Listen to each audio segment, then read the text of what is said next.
It began on a soft Sunday evening, the kind where the sky blushes pink and gold and the world feels safe and slow. Mary stood by the window watching the street lights flicker on one by one. She had cooked her son's favorite meal, roast chicken, mashed potatoes, a slice of pie waiting on the counter. Her boy Jake was supposed to be home any minute. She could almost hear the sound of his laughter, the way he used to run and toss his jacket on the chair and kiss her on the forehead, calling her his favorite lady. Her whole world was that sound, but that night the sound never came. The phone rang, and she knew before she answered it that something was wrong.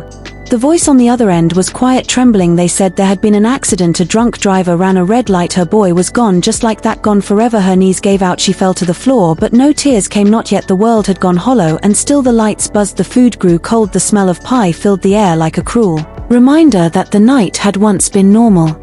Days turned into weeks. She couldn't sleep, she couldn't eat. The house felt too big, too empty. She would walk into his room, sit on his bed, trace the lines of his posters, and wonder how a heart could still beat after it's been shattered. People came to visit, bringing food, bringing words, but words could not reach her. They fell like leaves onto stone. She stopped going outside, she stopped answering the door. She lived inside the silence of what was lost.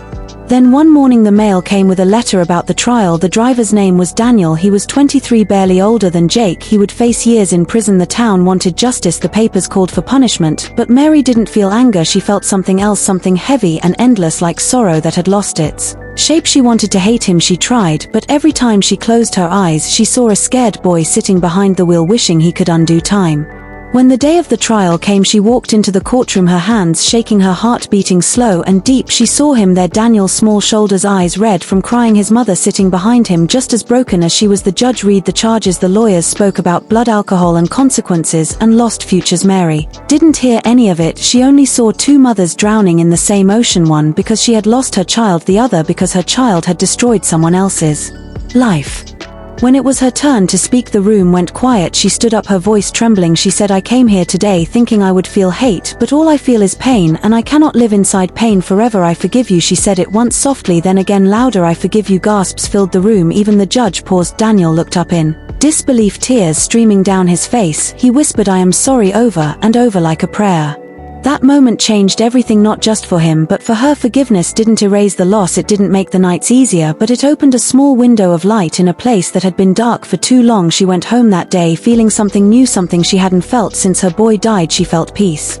Months passed. She began volunteering at a community center, talking to teenagers about choices, about drinking, about life. She didn't plan it, she just showed up one day and stayed. She told them about Jake, about the night that changed everything. She told them about Daniel and how forgiveness doesn't mean forgetting, it means choosing not to let the pain control your life. The kids listened, some cried, some hugged her. She realized her story was no longer just hers, it was becoming something bigger, something that could save lives.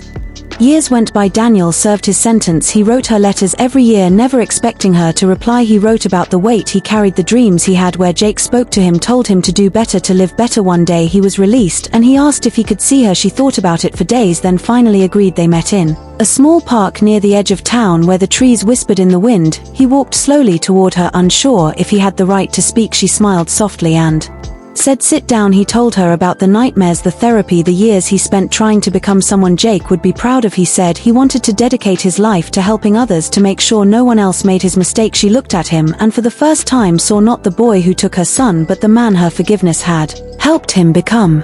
From that day on they worked together. They spoke at schools, at recovery centers. They stood side by side sharing their story. She would say, "I lost my son, but I refused to lose my soul," and he would say, "I took a life, but she gave me back my humanity." Their message spread. People wrote to them from all over the country, some thanking them, some telling their own stories of loss and mercy. She realized that Jake's life, though short, had rippled through time in ways she could never have imagined.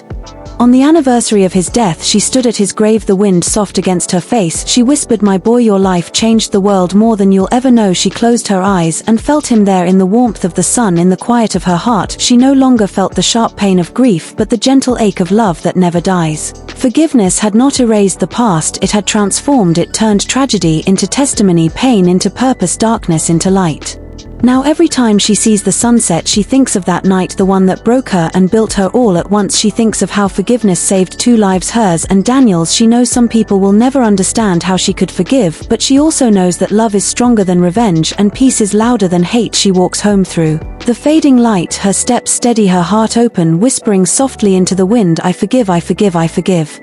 Years had passed since the accident, yet some nights still carried the same silence that once broke her, the same silence that held the echo of her boy's voice. Mary would wake before dawn, walk through the house, and trace her fingers along the walls as if memory itself lived inside them, each step a reminder of what love can endure. She had learned to live between the spaces of grief and grace. She had learned that forgiveness is not a single act, but a choice she made again and again every morning.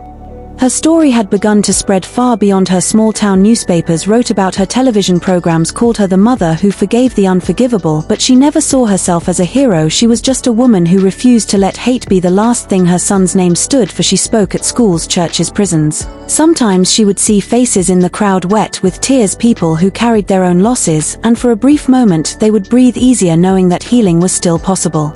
Daniel, meanwhile, had kept his promise. He joined a program that helped young drivers understand the cost of one reckless night. He talked about choices, about the faces he still saw when he closed his eyes. He said the hardest part was knowing he could never make it right, but he could make it matter, and every time he spoke, Mary's forgiveness gave him strength to keep going.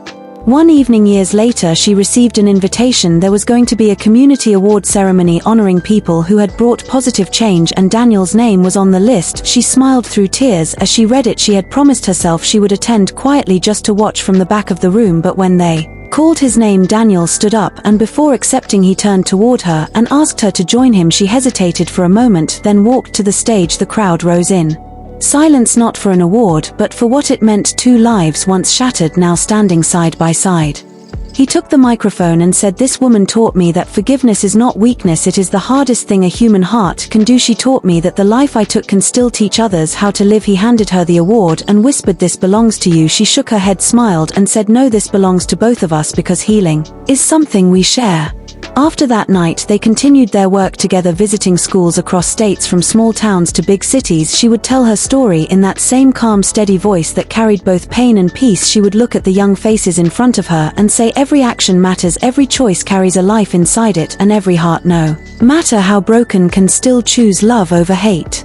One day, after a long talk in a high school gym, a girl approached her trembling. She said, "My brother died because of a drunk driver. I thought I could never forgive him, but hearing you, I think maybe one day I will." Mary held her close and said, "Take your time. Forgiveness does not erase the pain, but it frees you from carrying it alone." The girl nodded, crying into her shoulder, and Mary felt again that this was why she was still here. This was Jake's purpose living through her.